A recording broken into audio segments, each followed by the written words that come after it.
Mike the Hobbit here. Lowdown Brown. Inviting you to check out Geeks Under the Influence, a podcast that pairs booze with conversation with good friends. And a little nerd culture. We get a lot of colorful conversation out of our episodes, but it is here for everyone. No gatekeeping. Always level up everything we do. We'll punch up, never punch down. Exactly. So check out Geeks Under the Influence anywhere you get your podcasts and join us or die. Shut the fuck up, Hobbit. Welcome to GUI Nights. GUI Nights.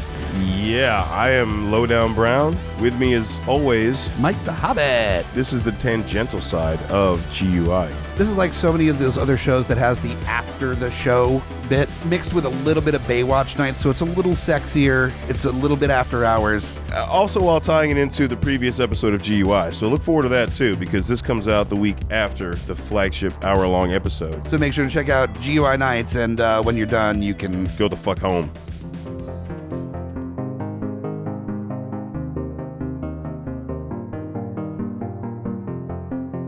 The views and opinions expressed on Beautiful Disasters are those of the panelists and not those of the Geeks Under the Influence Network, their sponsors, or anyone else involved. Also, there is going to be a lot of adult language used on this podcast, so please keep your little kitties away unless you don't care about them that much.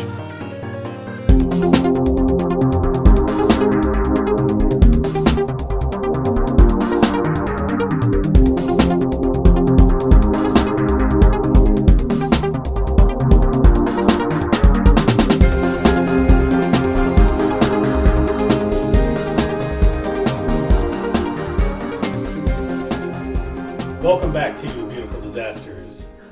Another full episode to get us into the summertime here. Oh, sweet. I love to get hot. Yes, indeed. Hot. I mean, nothing gets you hotter than a little bit of prison action. I was going to go with bloodshed, but yeah, prison action works, I guess. Porque What? no los dos. It's true. I do pair them together often when I If am... you do both. Yeah, to two is prison. better. Yeah. Let's get it all together. So, this is a fun movie that I have been wanting to do and find the right setup to do, the right guest. So, let's just jump into it. I have been, and always shall be, the Grutz. The Grutz, yeah. You're sure you're not going to show up and suddenly be like one of the gang of four? We're not going to get you a new uniform? No, I hope not. All right, But fine. hey, you know. All right, well, I'm going to get a new uniform, but I am still going to be Murphy Lawless, whether you like it or not. And we have a wonderful first-time guest on the podcast. I'm super excited. Please introduce yourself. Hey, I'm Alan. I'm Murphy's... one of the many Allens they collect. Oh, let's see. One of my best friends, one of my partners in crime, one of the people that will be with me to the day one of us dies. Exactly. I like to think of me as your token straight friend, so... Actually, you might be. Wait, are you straight? Yeah. Oh my god, I know more than one of you? My name does start with an A. But it's not as specific. For those that can't see, I have just had a strange epiphany about the straight people in my life. So yes, we have a wonderful cast of villainy here to introduce this movie, which I have to say I really fucking enjoyed every time I've seen it, including the first time, which was probably on VHS Holy shit. or some really shitty copy. Well, that doesn't surprise me because it came out in 91, but this is the first time I've gotten to see it. I think I'm the only one here that watched it tonight for the first time, right? Yeah, I had seen it, I do not even know when, somewhere in the depths of... not USA Up All Night, but that era of my life. Let's see. Well, to be fair, a lot of people got their first little tiny glimpse at this film, Riki-Oh, the story of Ricky, from a often used clip on the Daily Show, the Jon Stewart Daily Show, Oh. where one of the big dudes claps a head apart early on in the movie. Yeah. Lots of gore, and it's just a head being crushed by hands coming together. That was used as a recurring clip on The Daily Show for one of their segments. Yeah, it was like the 5 questions. Was it the Jon Stewart? I thought it was the Craig Kilborn. Or... Oh, I don't know. I thought it was Jon Stewart, but you know, it was. All I know is it was a long time ago. Yeah. And I remember that being used on there, and people would ask me, like, "What? That's got to be from a movie." I was like, "It is from a movie." Boy, do I have a film for you. This is going to be It's like from that. the movie. This is like that time I texted you, "Hey Grutz, I found out there's a movie with dinosaurs and cannibals, and I need to figure out what it is." And you just texted me back a picture of the box. This is like that moment exactly. We still need a friend day to watch that, by the way. Yeah. Massacre in Dinosaur Valley. I just bought a nice Blu-ray of that, actually. Oh, But- there you go. Yeah, but tonight we are gathered here to talk about Riki-Oh, the story of Ricky. By the way, once we anglicized this title, for some reason, Ricky is instead of being spelled R-I-K-I, is spelled R-I-C-K-Y. I do not know why, but apparently adding the Y makes you tougher, according to the movie. It does, yes. Yeah. Yeah, I think that's right. Yeah. So, yeah, this was released in 91, and I want to say it's definitely ahead of its time in the sense that, although it was, a Hong Kong-produced movie, it really, really capitalized on the early sort of anime adaptation style movies, because this feels like a live-action anime. It is. It's an adaptation from the manga, and I was reading that it's one of the ones that is stuck the most meticulously to the source material, and the writers of the Riki-Oh manga, Masahiko Takujo, and Tetsuya Sarawatari. They will never forgive you if you get it wrong. I doubt they will even know I'm alive. But No, I'm it sending matters this to to them. me. We're close. You know what? They can be furious, but they'll know me. But they co-wrote the movie, so they did as much as possible to try to make this like as close an adaptation as they could make in 91. And I also was reading that this director was known, like it's not necessarily surprising that he did that, because I was reading that one of his films set the groundwork for the 1988 Category 3 exploitation boom because of his rape and revenge film Her Vengeance. So that was one of the things that really set that Hong Kong boom for that exploitation like vengeance The only film. one of his movies, what is his name? Ngai Choi Lam? Lam Nagai Kai. Kai. Oh. Yeah, he's got a couple of aliases that he's directed under, much like a lot of directors do, but that was the one that is the name that he directed Riki-Oh under. I was looking through his stuff. The only one I've seen is called The Seventh Curse. The one I want to see the most came out in 1990. It is apparently a historical erotic comedy, and it is called Erotic Ghost Story, and fuck do I have to know what that's Oh, like. yeah, totally. You sure? Because you and Asian ghosts don't always get along. I will have nightmares to find out what a historical erotic comedy ghost story is. That tracks. There you go, yeah. I need to know, and I will sacrifice sleep for this. We can dig up a few. All right, so we've got... That's how the ghost story starts.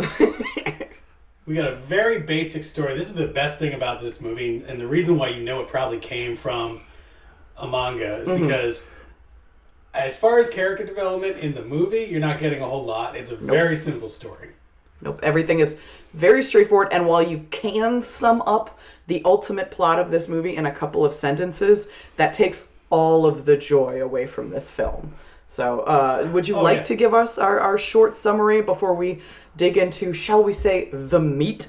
Well, I just want this to plot. kind of very briefly introduce like the basic cast. So, and I'm not going to introduce all the actors because really only the main one. Ricky is played by Sui Wong Fan, and the only thing I've ever seen him in was he was background in some of the Ip Man films. Yep, he's Ip Man and Ip Man 2 as well.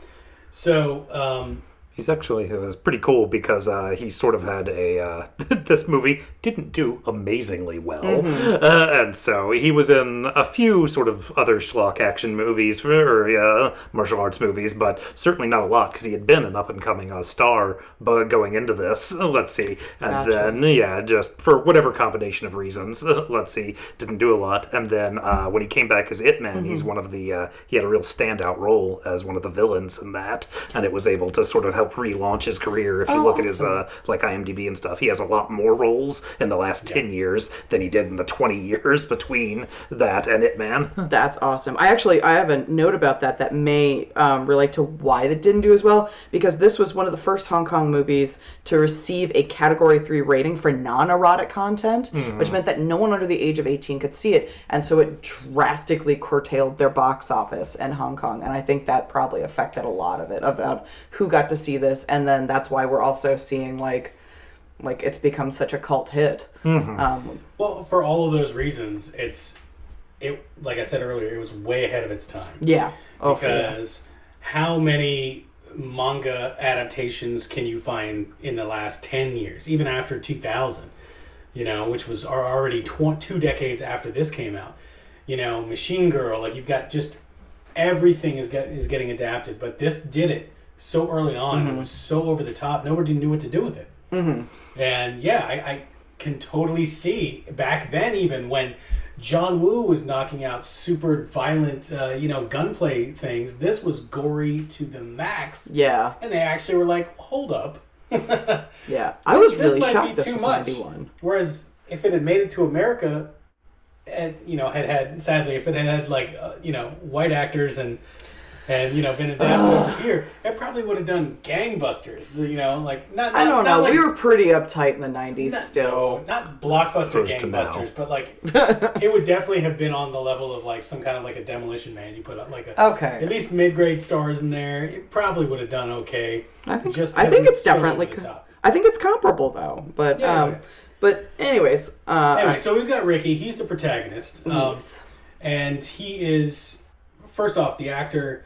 His physicality and his actual like martial arts actor skill is off the chain. Yeah, it's phenomenal. So I'm really glad that he got a lot of work later. But so he's our protagonist. Then we've got an assistant warden, a warden, the shitty warden's son, and these are not in order of when they show up. He shows up for just a little bit. I don't really like to acknowledge that little snapball. He sucks. I do kind of want his Halloween pins though. Those are fun. Then we've got the gang of 4, which are like the 4 heavies, like the leaders of the 4 cell blocks. Yeah. And then we've got a bunch of more minor characters, mostly pathetic people that get tortured to death. Yeah, there are some guards, and there are a lot of prisoners that die. Ricky's not great at saving anyone per se. It's the story of Ricky, not the story of these random guys. They're just there to motivate him. How can you motivate someone without dying? Truth. I mean, so what you're saying is I should die to motivate you? No. That is Ricky's story. He is in prison because he committed manslaughter, got 10 years, and we find out, like in the opening scene, that he has like 5 bullets lodged in him because he can't go through a metal detector. Right? As they very specifically say, why do you have 5 bullets lodged in your chest? Souvenirs. Thank you. Oh, also, this is taking place in the long distant time of 2001 The distant AD. future. The year 2000. And 1. Okay, yeah. 10 whole years after it was made. Yep.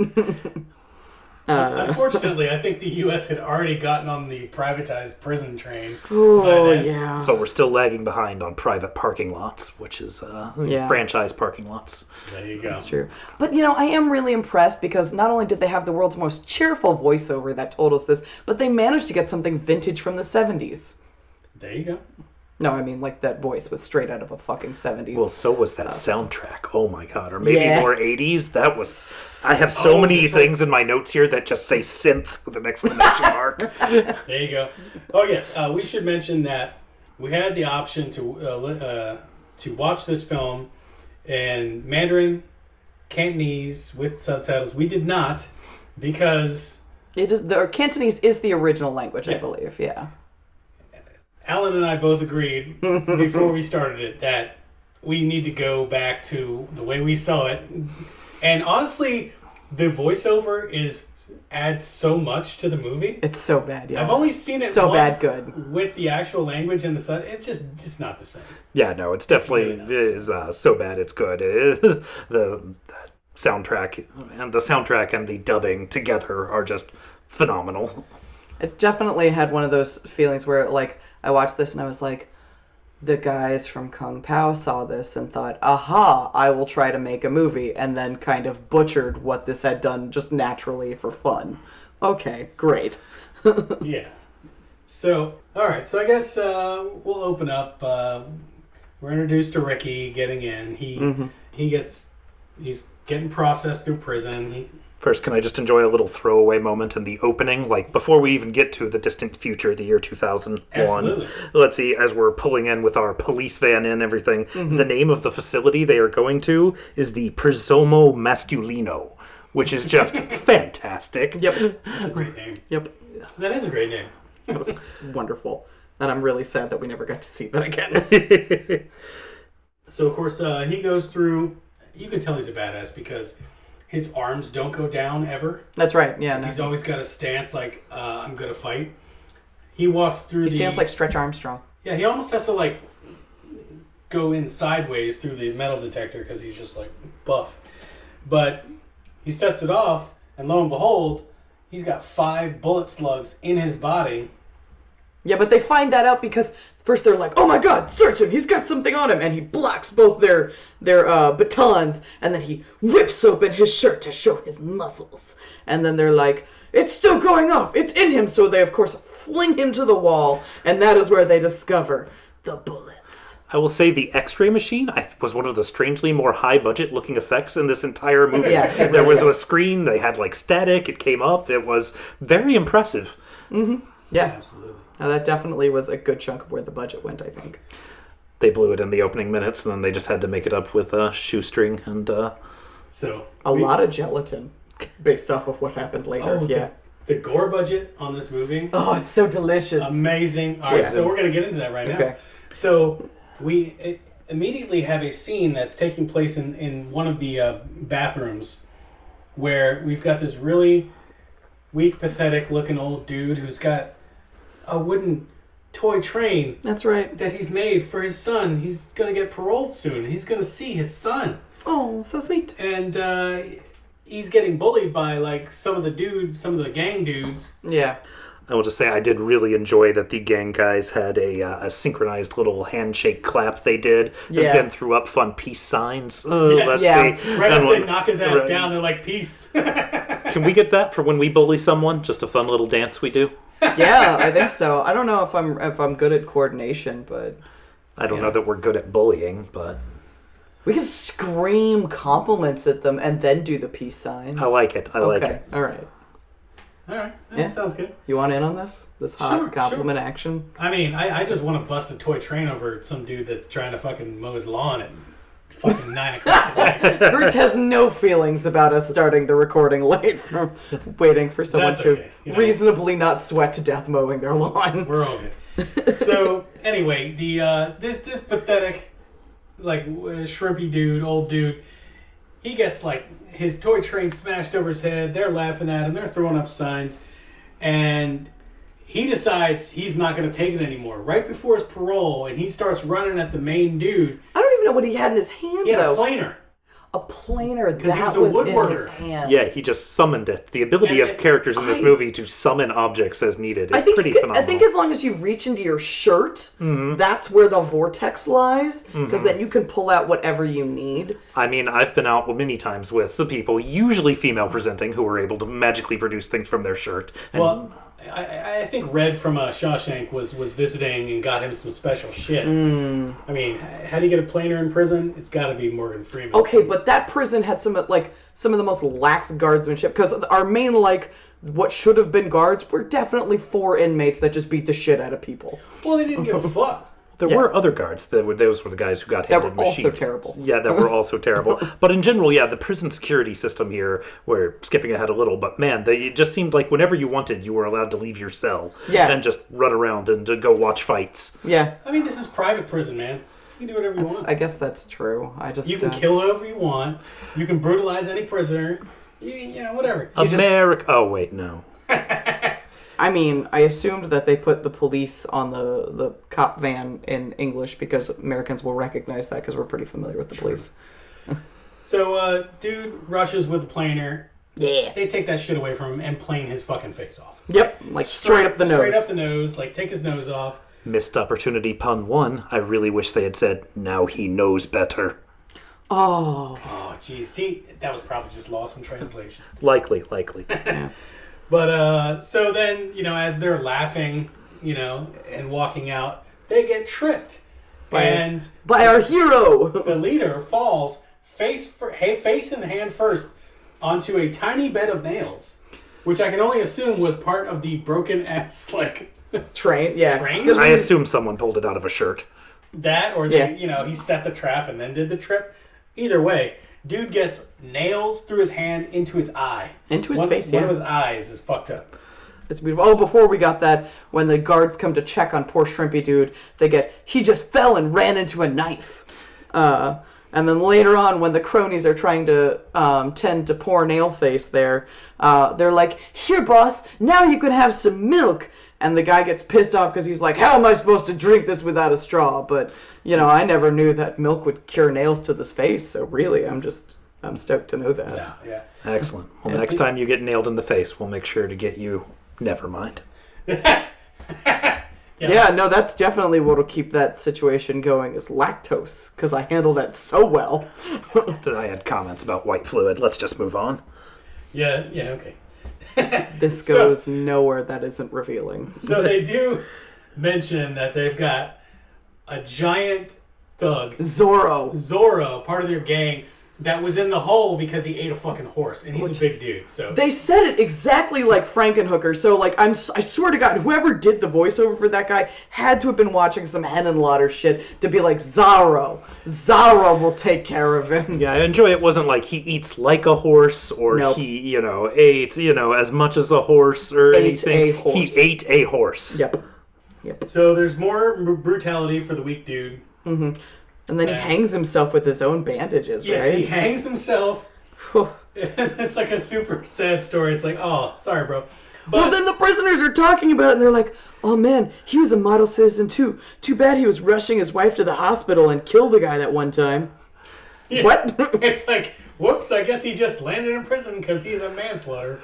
I will say one of my favorite mechanics from this movie, which if we ever make a film, we should definitely incorporate, is the post-mortem exposition by prisoner. Yes. As we just montage our way across a sequence of prisoners who are just gossiping about the person who just died and revealing their life story.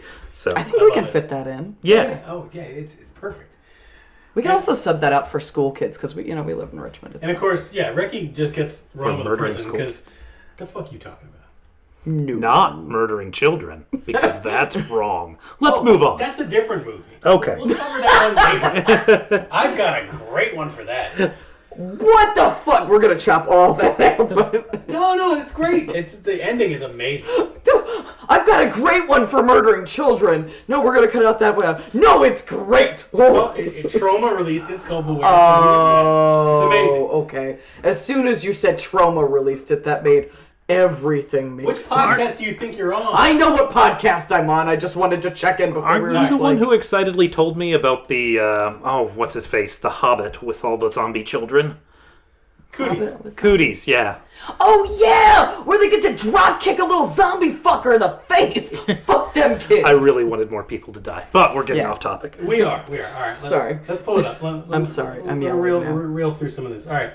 So, sad story for the weak dude. Ricky, who gets free roam of the prison, is out in the yard while they're taking his body. In the rain, and he pulls off the body. It's like, oh, he was killed suspiciously. He rebuilt the fucking toy train and puts it on the corpse, and then he has a screaming like, no! Not only that, but they have the dead guy handcuffed, and he's like, he's dead. He doesn't need to be handcuffed, so he breaks the chain on the handcuff. Motherfucker. Yeah. But he gets mad at the injustice of it all. Also, the rain. He punches the heck out of that rain. He does. Oh, yeah. He kung fu's the fucking shit out of that rain. He definitely does.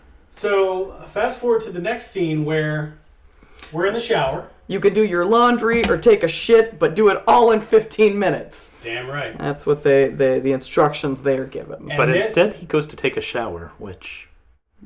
I mean, I guess it's a shortcut to laundry. Well, I mean, he has to wash the rain off. Right. So, this is the revenge hit that the gang is putting, and they got Zorro out of the hole, and they're going to fuck up Ricky. And they punch Ricky against the wall, And he gets up and he's mad. You know, he wipes a little blood away, tastes it probably. Does he taste it the first time? There's a lot of blood tasting. Yeah, It's like- it's very symbolic, like, you drew my blood.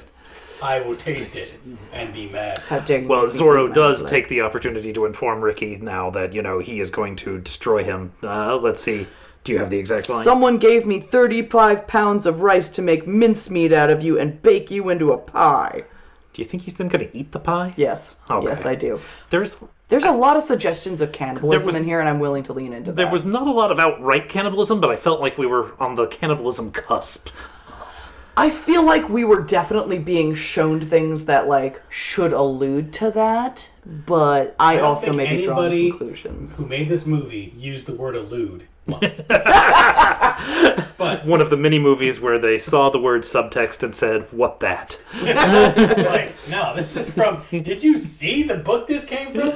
Yeah, well. So, shower attack really ends poorly for Zorro as he Yeah. gets punched through the gut, and all his bowels come out. Like a single punch. Yeah. Ricky gets up, walks over, and just wah. Punches straight through his gut, which Yes. if I could do that to people, God, I would be a supervillain my so God, fast. dude. Yeah, no, totally. I do enjoy that it's a straight through punch, but then as the camera cuts and he falls back, suddenly he's been like fully sliced open, fully across the belly. Was it a straight punch or was it a hook? It was a punch tear. Okay. But, okay. Okay. Every bit of gore that's going to happen from here on out Is illogical, basically yeah. like this. It's just absolutely over-the-top, obscene gore effects. I love them This so is much. the way that I want my gore. Yes, thank you. So the little mini gang leader dude tries to, like, go after Ricky now that, like, the big fucking Zorro motherfucker has been taken out. Ricky, like, he puts a spike through his hand, and Ricky pops out one of his eyes by hitting him in the back of the head. That's much That's later. This is another. He This takes is a this guy different- also out with just one punch. Yeah, this is another, like, turns and punches straight through that dude's body. He does. Yeah. Why did I write one eye gets gored? That's later. That's later. Oscar. Yeah. Oh, well, Ricky gets a spike in his hand, Ricky does get a spike and he through pulls his it out in hand. a very dramatic fashion, very slow. Yeah, I'm and mad. blood sprays out. Of course. Yeah.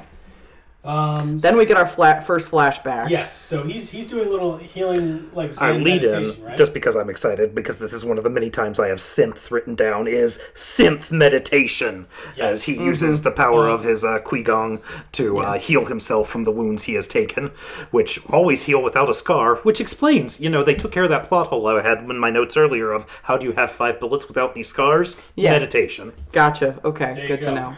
He's just so damn pretty, too. That is the most interested I've ever been in meditation, I'm not going to lie.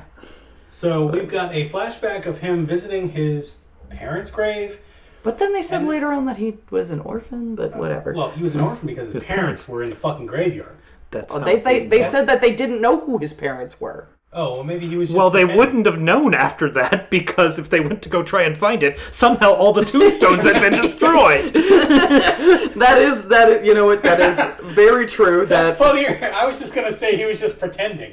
But his uncle shows up, who's like a fucking Pai Mei character, right? Like, Yeah. To train him. And yes, we get a sequence where he starts training him. He's like, well, I've heard that you have super strength. How is it going now that you're all grown up? You're a man now. And, he criticizes him for being clumsy. But then they have a montage of, like, him backflipping. backflipping and punching and kicking, like, all the gravestones. Yeah, and now we desecrate this strangely arranged graveyard to prove your strength, which is the note that I've written. So, yes. Yeah, they instantly made, like, the unknown soldier memorial out of that fucking graveyard. It's like, no, Did either of you happen to look up who the uncle was? I swear he looked familiar. I didn't. No worries. I've seen him somewhere, probably.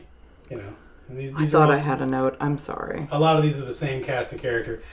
But now we get to meet we have the intro of our assistant warden, who has a hook for a hand and a fake eye, and he has a spread of food in his office at his table, which is amazing. It's just fucking... Well, to be clear, he has both a spread of food in front of him and a spread of porn behind him. And on his wall. So what I have written in the progression is, is this the assistant warden? And then I wrote Dr. Cannibal Claw. And then I looked again and went Dr. Cannibal Claw. Looked again and wrote Dr. Slovenly Porno Cannibal Claw. And I also want you both to know that's the actor who plays Ricky's father. Yeah, I was going to mention that. Yeah. That is Mei Shang Fan. That is Suwong Fan's father, which is just delightful. That is fantastic. And we find out that he has a fake eye because as he is like chugging and slurping his water everywhere, when he's done with the glass, takes what we thought it was probably an eyeball, but we didn't know for sure. But takes out the definite eyeball, which is red and yellow, and pops it back into his eye socket. Well, cleanliness is important. I'm glad that he was making sure that was hygienic and was properly sterilized. Yeah, I like to lick eyeballs to make sure they're clean, too. Oh, yeah. I thought we weren't talking about our personal life. You said personal life. This is a display. Okay. Who do you think you invited on this podcast, True. All right, so Ricky, is defiant, standing up, but not doing anything. And Assistant Warden stabs him with his hook claw through his hand, and we get a nice little. He mentions that he's got a photo for him. He got a letter. Oh, that's right. Yeah. Dumb random Allen pun here. I have what a hooker. What a hooker. So yes, he has a picture of what we come to find out is Ricky's dead love, which he crushes up. Mm-hmm. Pisses Ricky off, and Ricky breaks the table in half. Yeah, while the claw is in his hand, smashes downwards. And he goes at the Assistant Warden to punch him in the face and probably splatter his head, but he stops right beforehand.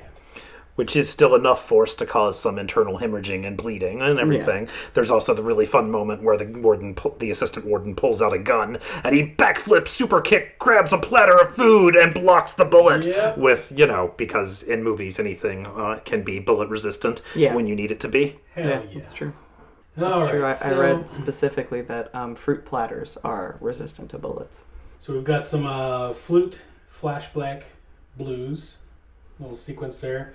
Where Ricky is I wrote, where did the fucking flute come from? Similarly, I have magic shirt flute. This is the origination of the magic shirt theory. Okay, yeah.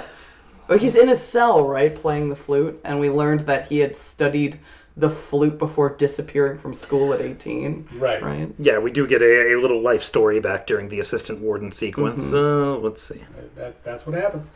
Then we have, so the leader of the gang that fucked up the dude with the toy train, he's got a big Yakuza-style tat on his back. His name is, Oscar? Yeah, that's Oscar. He's the So basically the assistant warden is putting him up to, Ricky is, he's strong. You need to take him out. So he gives him a fucking giant-ass, Rambo knife. Yeah.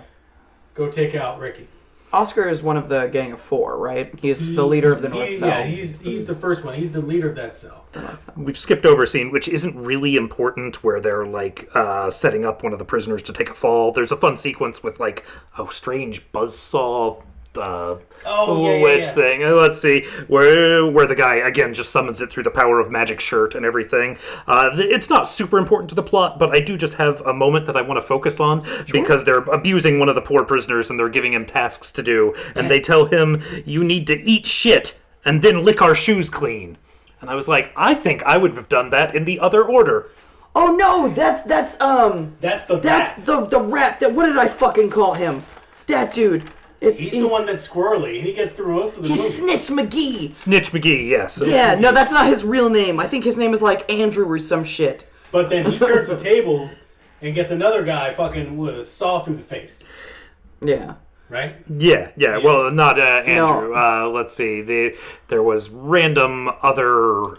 So we are getting ready to talk about that same scene because so Oscar comes out with his little nephew or what have you, godson. Godson Alan. Alan's a very important character. Alan is You're right. Alan should be important to me. I'm sorry. Oh my God. But they stop the prisoners from punishing Snitch McGee, who was the crony for the guy that Riki-Oh punched through.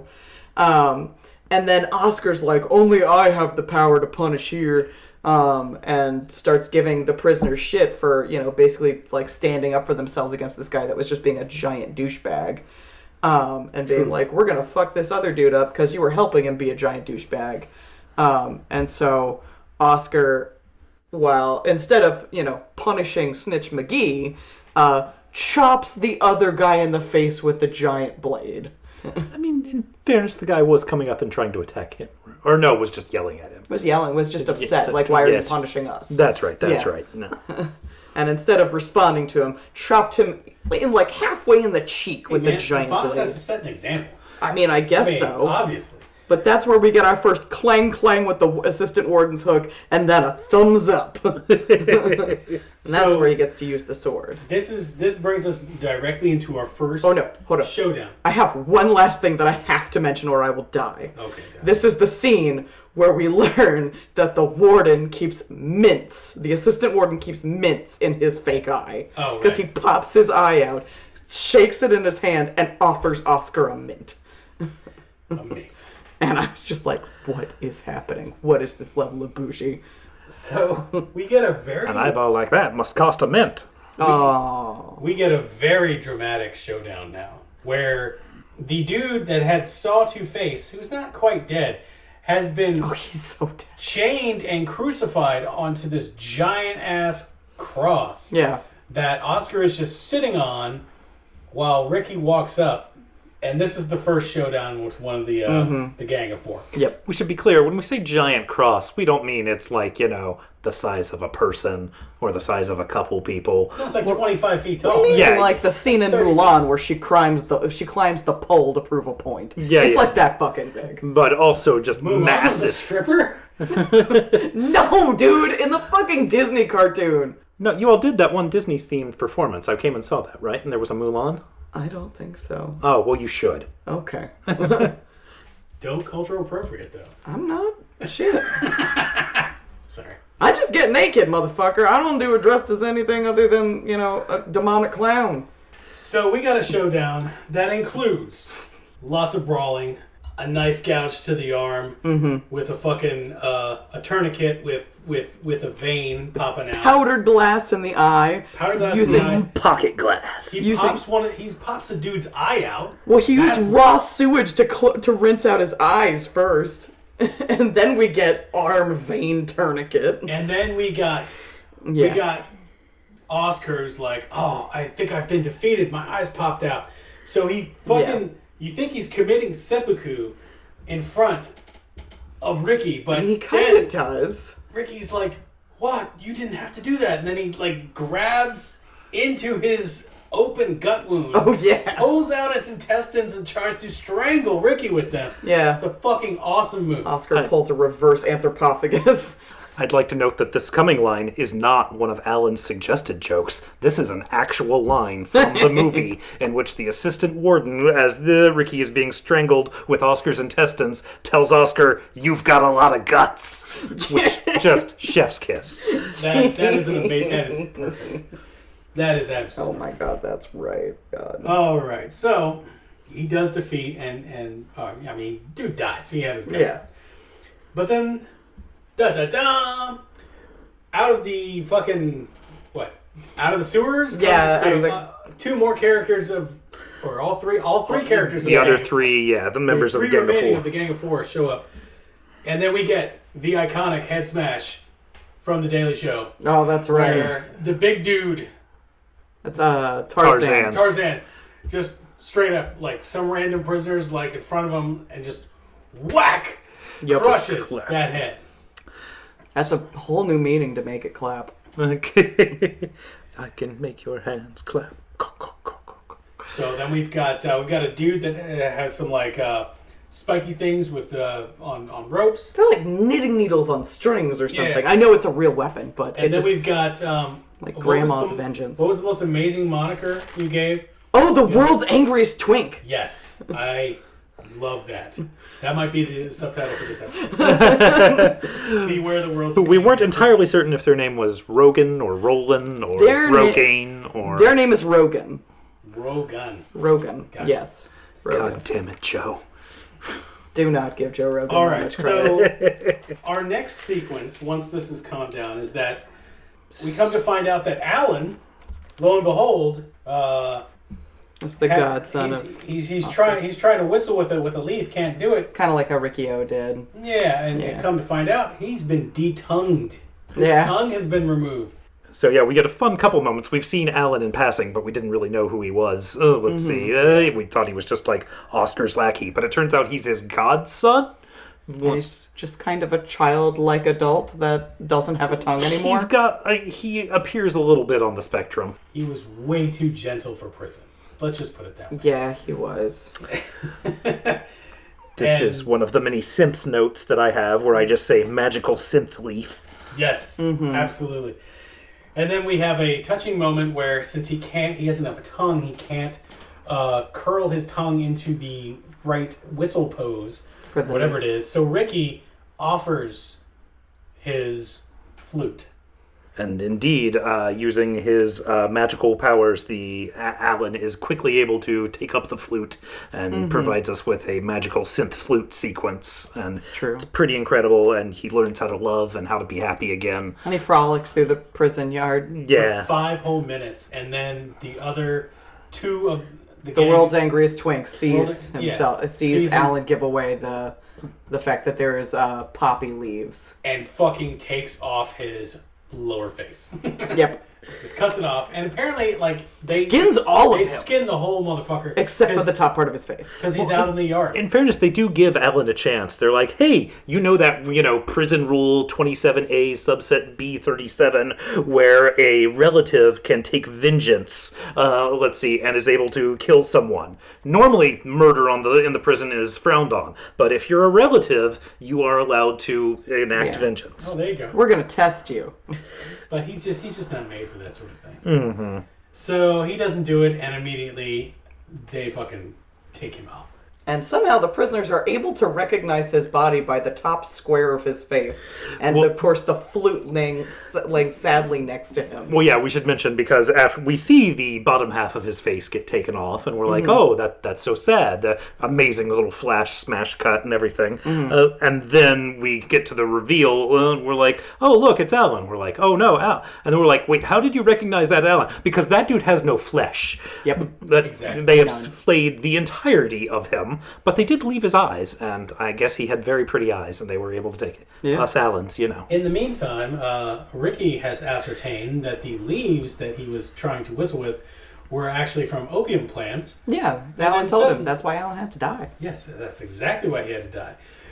And in revenge for killing poor sweet Alan, Ricky burns down all the opium crop in the prison. Which makes the twink even angrier. So angry. But such a good outfit, though. I think this was when Ricky comes out and sees Alan, but I'm not 100% certain here. I just have written in all caps, "Bastard!" Yes. Which one of the many amazing lines of dialogue in this movie. Yeah, he had another angry moment, and then there is a fight against the angry twink. And they hit his death spot. I've hit your death spot. You'll soon be a dead man. That's right. But he rallies, though. He has a flashback to his uncle, who reminds him that you can defeat death. That's right, if you try harder. Yeah. So we kind of are able to resolve that. The fight was unresolved. Didn't go to the end. Well, that's because the warden the assistant warden was getting upset and decided to go and inaccurate the zero rule or something. Well, the other members of the Gang of Four showed up, the ones that are still alive. Yes. And they started fucking up Riki-Oh. And then Tarzan wanted to fight him. Right, he manages with his magical shirt to pull out a giant 2-pronged pitchfork, which incredible. Yeah. Oh, yeah. He really forks him over. Yeah, and then they all have to They do all have to run because the warden is like, I don't give a fuck who you are if you're outside, or the Yeah, assistant he warden. activates the 0 rule, and they are given a minute to get back in their cells. Because, again, you can apparently just sort of come and go from your cells at will here. Because these super-powered motherfuckers are going to be worried about, like, some guards with batons.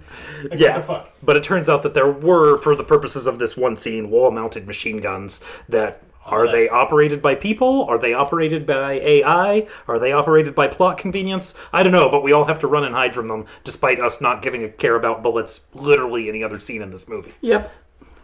I misunderstood what was happening in the next scene at first. So Tarzan still wants to fight Ricky. So they try to find a room. And so what I have written is Tarzan wants to fight Ricky in the poop room. Because I thought that they had ended up in a room where they were disposing of waste and not in a room that was being filled with cement. It does look remarkably similar to the sewage that Ricky was cleaning his eyes out with a few scenes ago. Again, I'm not sure why a corporate prison would have strange trap rooms, because we'll get into another one later. That's very true. Shortly after We have this. several, as a matter of fact. We have a room that's filling up with cement, but It also seems like they're really into torture, though. So, I mean, maybe slowly it could be. encasing someone in cement is their jam. Maybe that's what the walls are built out of. But in any case, their fight does not come to the end, and they are kind of all cemented up. Yeah. But we have now, the next day, we have the introduction of the actual warden who came back from fucking Hawaii Yeah. It's a nice place to visit. with his asshole son. Oh my god, fuck that kid. I'm so disappointed, spoilers, that this kid lives through the movie. I know. Although there is the damn. possibility, given the warden's badly instructed orders, that the guard kills the son, and I choose to believe in that reality. That is, you know what, fingers crossed, There you because fuck that kid. That So kid is awful. when we are introduced, he Yeah, we gets out can of the squish he gets him. out of the limousine, and he steps out with like an overcoat over and a hat. Yeah. And I swear he looked like Tote from Raiders of the Lost Ark. Oh my god. I could see that, yeah, And I was definitely. just like, fuck yeah. If he had But- pulled out the torture device that turned out to be a clothes hanger, I would have been all about it. That would be amazing. But yeah, so they obviously he means business, and he even de-eyeballs like a random inmate who maybe left a wrinkle in the freaking Well, the carpet. dipshit son trips over it, Yeah, so- and so he looks for someone to blame, and so he's just like, since your eyes can't see clearly, one will be enough, and then rips out his fucking eye with his cane. Damn right. Ridiculous minor moment that I enjoyed. As the warden was arriving, they were waiting for forever for the warden to show up, and everybody had fallen asleep, all of the assistant warden and all the guards, but there was one guy who was on warden lookout duty who fortunately did not fall asleep and was outside and sees the warden coming and begins screaming, but nobody is looking and nobody's paying attention because everybody has fallen asleep because it's such a hot day and whatnot, and so he flicks off the camera. And that's what gets everybody else to wake up. Yeah. Apparently that guy has such magical bird-giving powers that he can, wake the dead. And Wake up the rest of the movie. wake up the rest of the movie, yeah. I fucking love that. Alright, so after Warden is back inside, he gets told about everything that happened, and he needs to meet Ricky, and he immediately is like, alright, well, we're going to make an example of you, and you're going to fight Tarzan for my amusement. No, we don't get that part yet, because they've been separated, right? Well, No? he talks to Ricky. Oh no, you're right. I lied. He's strung up in the fucking cell. He's covered in cement, and He he is- like flexes it off. That's right. So he flexes it off and grabs the warden and starts to strangle him, and Tarzan bursts through the wall. That's what it is. He's like the Yeah. Kool-Aid man. He's Yeah. just in there. Boom. So then we get the greatest. He's like a really butch Jason Momoa. Right, because when I think about Jason Momoa, I'm always thinking how just slender and scrawny he is. I just think of him like, I still think that he's just lovely. Okay. What? He's got these flowing locks, and Tarzan is a lot more like scruffy. Yes, I have fur, thank you. Did you see where this trident came from? No, you didn't, and you don't want to. He was just a weird 6'3" ogre of a Chinese man. I don't know what you're talking about. Yeah, I'm Is he into hot? that. Yeah. he had a fun outfit, but almost all of the Gang of Four had something cool guess. aesthetically I know. going on with them. What I have learned is I have to be top tier villain to have the coolest outfit. You'll So we always do be a get- top tier villain to me. We get the greatest finish of any of the Gang of Four. Oh yeah. Where this brute of Tarzan is trying to fuck up Ricky, and Ricky just goes like fucking apeshit. Busts through one of his elbows, punches through his Upwards freaking through the jaw. uppercut through the jaw, through the mouth. It was jawsome. It was awesome. Thank you, Street Sharks. And then one final thing, they meet fists, and he just smashes fucking through Tarzan's fist. Yeah, and none Tarzan of these is fucked. and none of these punches, like whenever we say like he punches through this, none of these are clean punches. Like if you listen to our episode on Psycho Gore, man, I want you to picture that level of gore. Oh, like yes. things are spraying, there is gelatin. All of the budget went to the X-ray machine and the gore, and we're not fucking kidding. Yes. Smash, demolition of human body parts. Amazing. Yes. It is great. Yeah, he punches through his arm. It's like any of those scenes of, speaking of John Woo, we did earlier and everything, where they have like the bullets going at each other and whatnot. It is that, only this time, the bullet goes through the bullet, only the bullets are arms. Yes. So then, alright, Tarzan's down, Riki-Oh is getting up, and of course the Warden, maniacally laughing, is like, ha ha ha, well, you're in a fucking like trap cell. So he lowers the fucking ceiling like an Indiana Jones movie. Did you all see him press a button or I anything? did not. That ceiling just started lowering. I mean, Why do they even have that cell? I don't know.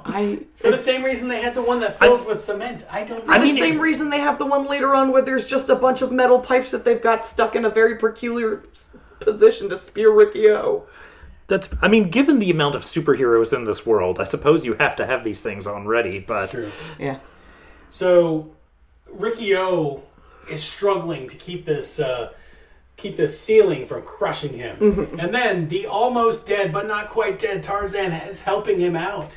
Well, first he pushes it up and he's doing an okay job resisting it, and then the Warden tasers the bars. True. With his amazing new stun gun that does 100,000 volts, that's definitely not a taser that you can buy at any local taser store. Well, this is 91. It's The not taser shop. I'll take you to the taser shop. Yes, go on. It'll give you quite a shock. Nice, okay. So, Tarzan wakes up. I'm not dead yet. Don't kill me. I'm going to help Riki-Oh. He's like, I've been so loyal to you. And they're like, we don't give a fuck. Look at you now. What have you done for me lately? And Riki-Oh breaks through the bars, gets out, but Tarzan can't make it, gets squished. He does try to help Tarzan He get tries. out. And Tarzan does say a very mournful goodbye, and says, I'll see you later. Oh, yeah. And it ends exactly the same way it's ended every time Riki-Oh has tried to save somebody.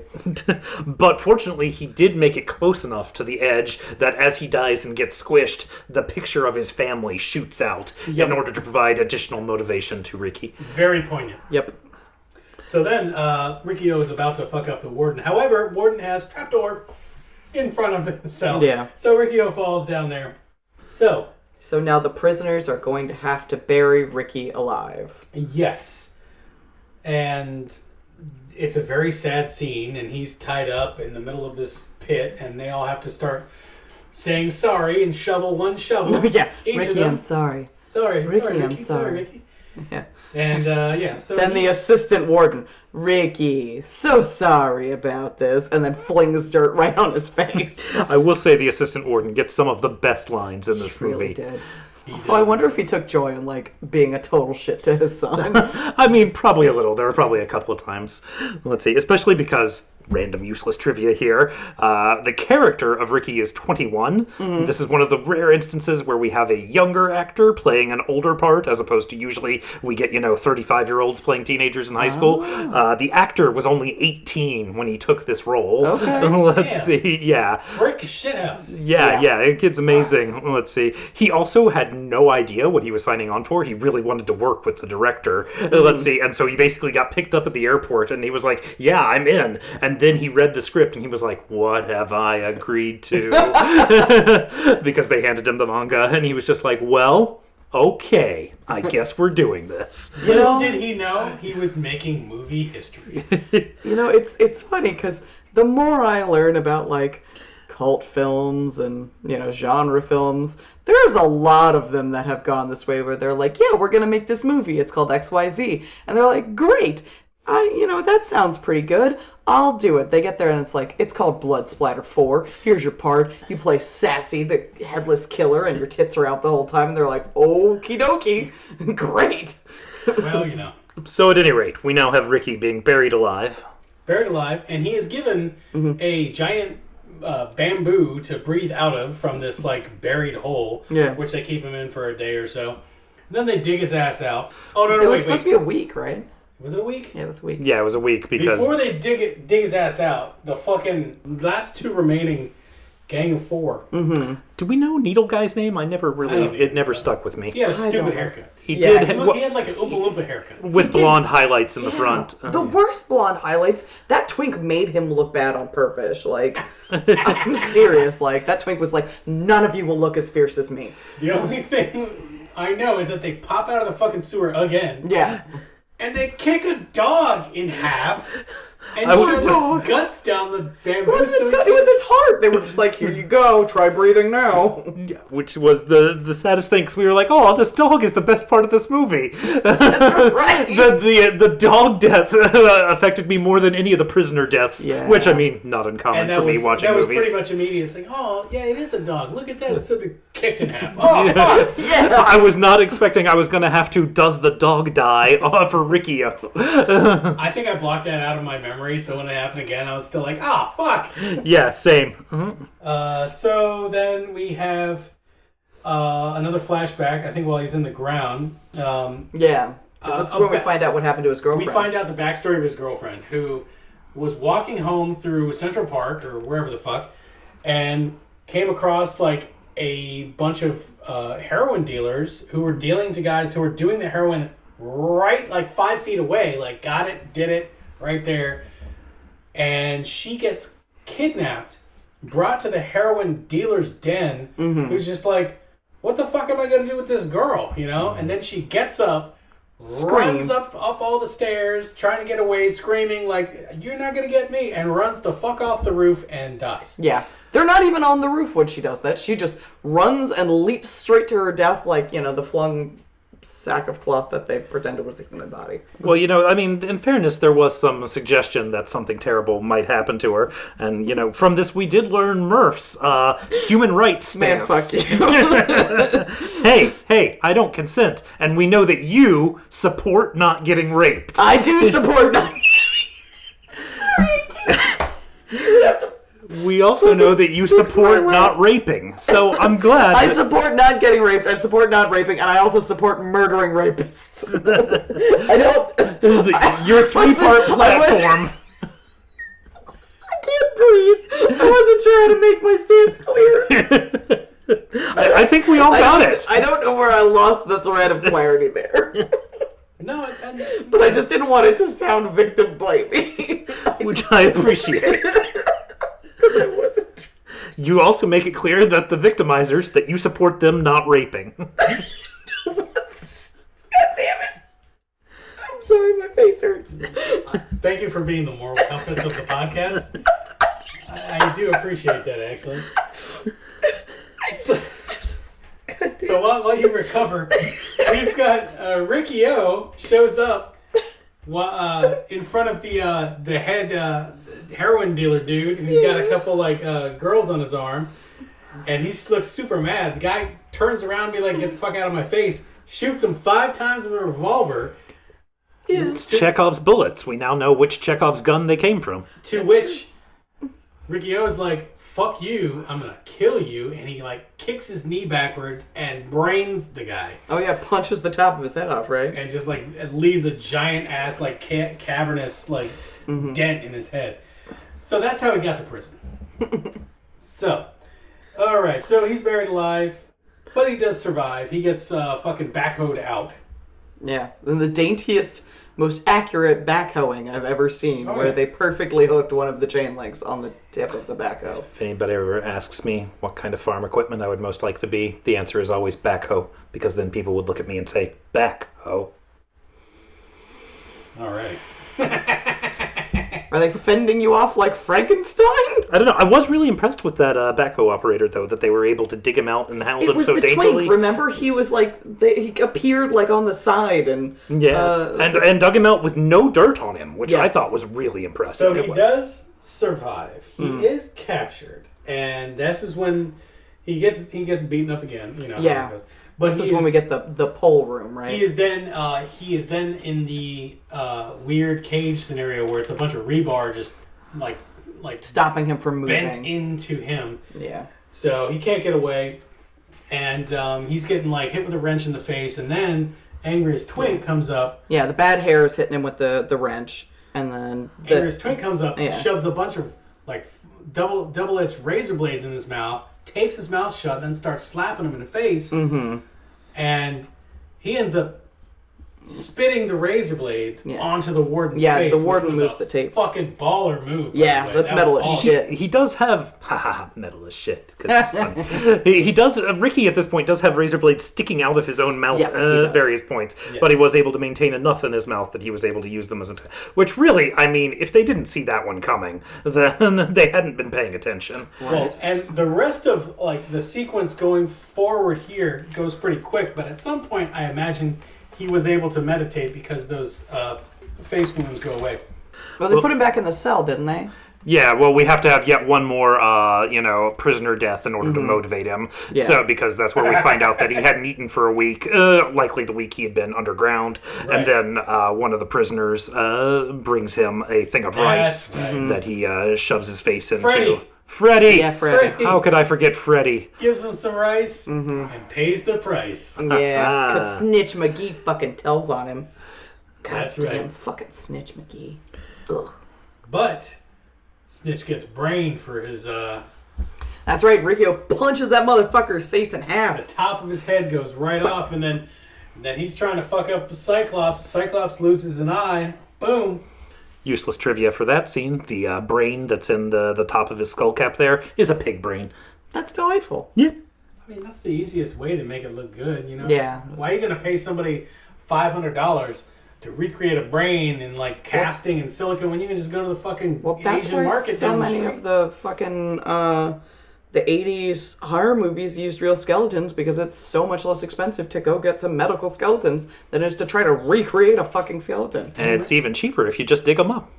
I mean, yeah, but, then you got... Oh, relatives, right. No, not ghosts. Ghosts. We're not worried about ghosts. We call those free extras. Free extras. Fake extras. As you know, I don't worry about ghosts because I can't see them, because I can't even see magic eye puzzles. It's true. The Warden's off doing bad shit again, isn't he? Warden's off in the kitchen and ends up putting an inmate's arm into the grinder because he was complaining that the Warden's useless, terrible, just worthless son wanted more food. And the prisoner was like, but we would like some food. And he was like, would you like food? You would like more? He puts his arm in the grinder and then pulls the hotel pan of ground arm, be like, well, there you go. You got some more food now. And at that point, that prisoner is now mostly armless.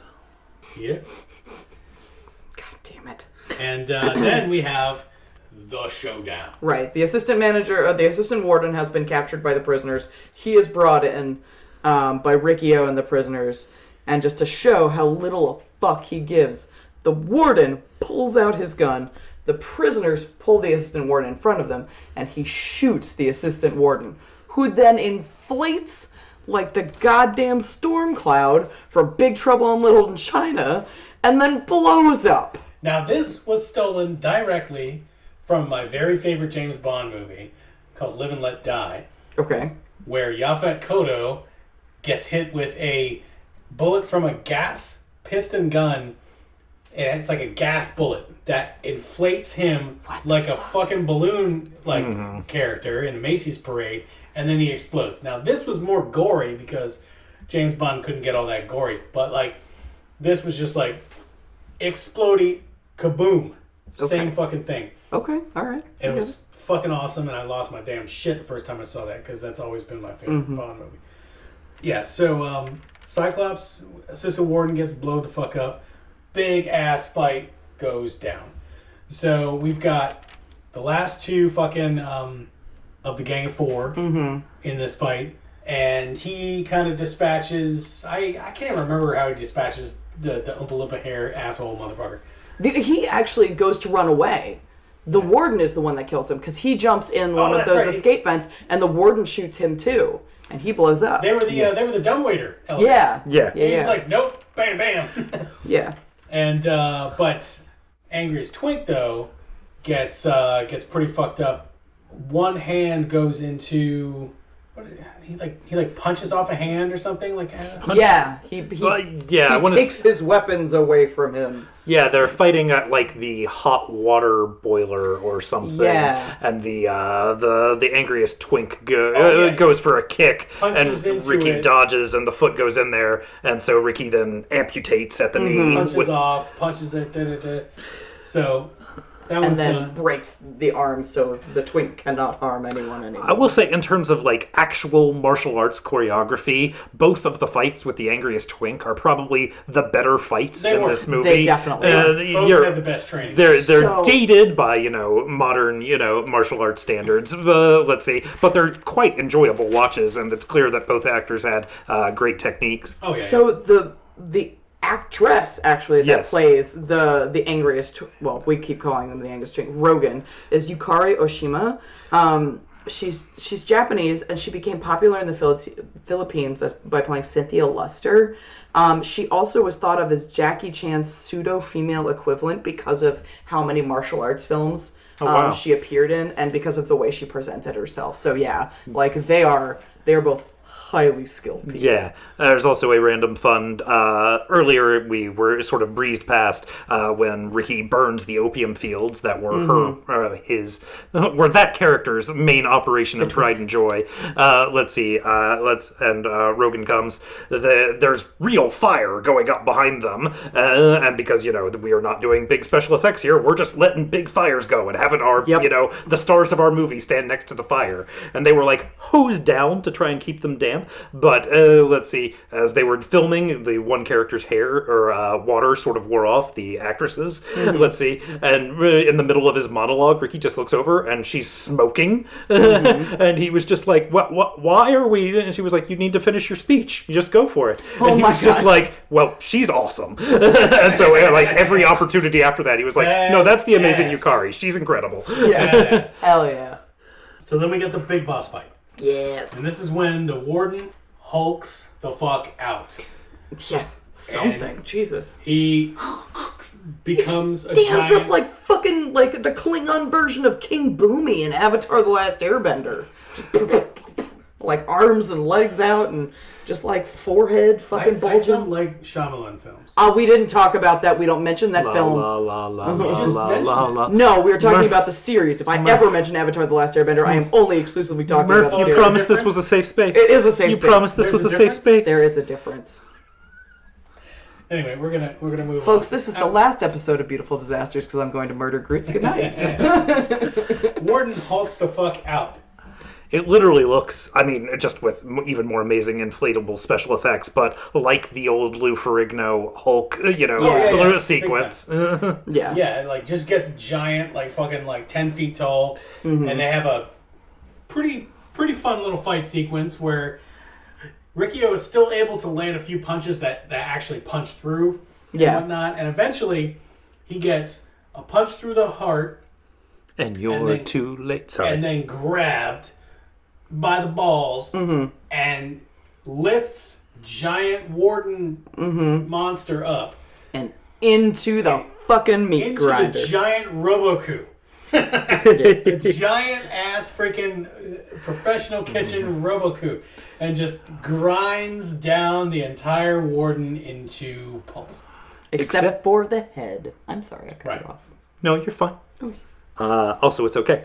But yes, no, it saves the head so that he can come out to the scene of the prisoners and the guards fighting and feuding and get them to stop by just chucking the head at them, which I don't know that I would have necessarily recognized that as the head of the Warden, because it was, inflated and then deflated. But it appears to work for them. And he decides to make a cool exit. How's he do that, Murph? He punches through that motherfucking wall. One punch knocks out like 20 feet Yeah. worth of Which is wall. amazing because he's only punched out like a circle of human and yet an entire wall. But I guess different levels of power. And then to close his exit, what does he say, my friends? I don't know. God, thank you. Okay. He said, "You're all free now." And then he walks out and just leaves everyone Slow behind. motion, still. Doesn't look Credits. back. No one Cool is guys, leaving. don't look back. Yeah. And there's, once again, one of my final notes here, fucking synth. Multiple exclamation points. Fuck yeah. All right, Also, so random scene from the credits. Next from hair. What does it mean? We'll never know. Yep. who knows? Whoever did that job, I hope they got paid. I do too. So, yes, that was the story of Ricky. Riki-Oh. I'm so glad that we watched that. That was magnificent. So much fun. It's definitely a rite of passage when it comes to any kind of like splatterific, insane, used to be a manga style. Anyway, It's actually classified as a martial arts splatter film. that is exactly what it is. Yeah. Who qualifies it? Is there a council? Do we get to be on this council? What have we done wrong with our lives? I will dedicate the rest of my life to figuring out how we All can I be know in is the that there American are Scout very Splatter few Film and Council. far between other films, live action films, that even come close to what this film did. It's true. Even now. So, in any case, we got to wrap this up. We went long because we were so fucking excited about this dumbass movie. And so now we are going to talk about our ideas. If we were going to show this to friends and double feature it with another movie, what would be our choice? Do either of you have one that you feel really strongly about that you'd like to start with? I have mine. Okay, well, why don't you start us off? I can. Hopefully, I didn't take either of yours. All right, I've got some backups. Now, I am not a big anime fan. Generally, Okay. I got spoiled by watching Akira too early, so everything else just looked like dumbass kid cartoons. However, I will say that one of the most over-the-top animes of all time is my double feature pick for this, and that's Fist of the North Star. Yes. Nice. Okay. Which is nothing but like giant jacked up dude like doing crazy fucking moves and exploding bad guys. And it's like gory as fuck and it's splatterific and yeah. If I recall, I could have this wrong, so don't come at the random new guy. But I believe that it's been pretty stated that the original manga was heavily inspired by Fist of the North Star. Let's see, both That the makes original sense. run, that it's that basically another absolutely take makes on sense. that just over-the-top action character. So for the record, I do want to say, are you suggesting the animated Fist of the North Star, or are you saying we should watch the Malcolm McDowell amazing live-action Fist of the North Star? I still have never seen that. I am talking about the animated. Well, I know something else for us to look forward to. Okay then. I did not know that. Except you might actually want to save that for a Schlock abuse. Probably. I mean, it does star him post the 80s, so probably. But, what was your pick for the double feature? Oh, there are a couple. There's an unofficial sequel to this one called, Super Punch Man?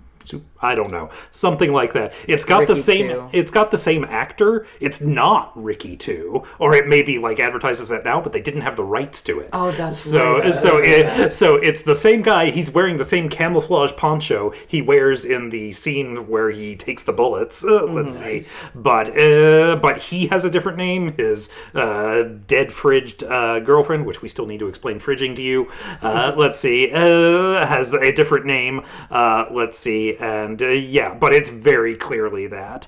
All that said, for an actual double feature, I'm torn between two. I'm gonna go It's not quite the same because it's not as serious as this one.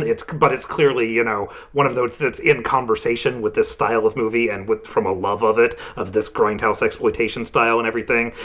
Plus, it just has Danny Trejo, who I love, so I'm going to go Machete. Yeah, Machete! Yeah, right. Because if you enjoyed this and enjoy the gore and gore-splosion and just ridiculous over-the-top-ness, plus fun scenes with intestines, then Machete would be my go-to pick. Machete is definitely a great idea. My pick is actually along those lines as well, because we all know that horror is very much my favored wheelhouse, and I've come to learn that a shockingly few amount of people have seen Dead Alive. I knew it! That was my other choice. Yeah, I thought it might be. Horror, I was like, Of course, the tiny monster is just like, yes, hello, I would like more blood. Admittedly, I also do think that if you were going to pick something from the repertoire that we've covered on this podcast, Psycho Gorman is a really good pairing, because you get some ridiculous levels of blood, you get some Power Rangers corniness, you get some ridiculous one-liners, but it is nowhere near as serious and talented martial art wise as this film obviously is. But hopefully as we go on, we'll have some other things to backtrack and pair with this one a little bit more clearly along the martial arts lines, as that's one of the things I'm really stoked to do. Absolutely. All right. Those are our picks. So we are going to go ahead and wrap this up. If you want to catch up with Beautiful Disasters, check us out on Facebook, Beautiful Disasters Podcast. You can reach us directly by email, beautifuldisasterspodcast@gmail.com. You can also find us on Instagram at beautiful_disasters_podcast. Tag us and stuff. If you watch Riki-Oh, please tag us. Let us know what you think of it. We're going to have some sort of post coming up soon, so comment on that. Let us know how you felt and what you would pair this movie with, because I would love to get some other opinions on that as well. Hell yes. And as with anything, any suggestions that you want to give for us to watch, to inflict upon each other with schlock abuse, please give it up. And as far as the rest of the network, check out GUI. You can check out all the different shows at GUIpodcast.com. We've got a bunch of shows, a bunch of fun, a bunch of great geeks and nerds doing fun shit. All manner of things. So if this isn't quite your level of nerdity, even if you're trying us out, that's fine, because we've got something that'll fit your glove somewhere. And not only that, but if you fall in love with all these shows, we've got a lot of great merch through TeePublic. You can find that through GUIpodcast.com. Is there anything that either of you wanted to plug before we wrap this up, as far as stuff you're doing? I got nothing really going on. I'm here, I'm there, I'm everywhere. Just, let's see. I'll say if you like hearing Murph and I make fun of each other and fun movies, then Murph helps coordinate a horror movie night where we watch things, and I'm usually there, and it's a heap of fun. If you're local to the Richmond area, then I would support following them and getting the information on that. Yeah, Monday nights at Fallout. It's typically horror movies, but sometimes some other ridiculous stuff thrown in, depending on how we feel. You can also catch me doing burlesque stuff with Burlesque Right Meow, second Friday of every month at Strange Ways, and a variety of other things. Abso-fucking-lutely. We have fun, and we love dumb shit.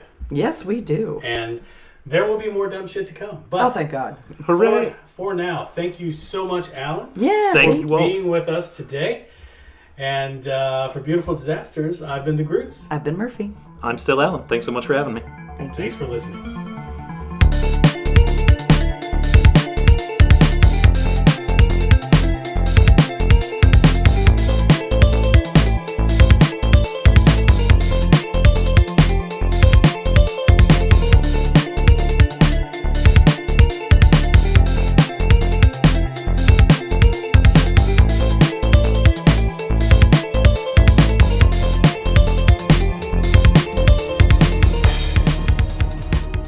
Coming straight from the mouths of madness, I'm Lowdown. I'm F.U. Hunter. Do you love horror? We fucking do. So this is a podcast dedicated to all things in cinematic horror. We're talking movies, television, composers, special effects artists. We're gonna fucking cover it. So if you love horror, Embrace the madness. In a world with too many reboots and remakes, two men will stop at nothing to make it even worse. Join like the Hobbit and Tandy as they play by their own rules while pitching new takes on some of your favorite and least favorite films and TV shows. What podcast would dare to bring this upon the world? This is Smack My Pitch Up. GUIPodcast.com.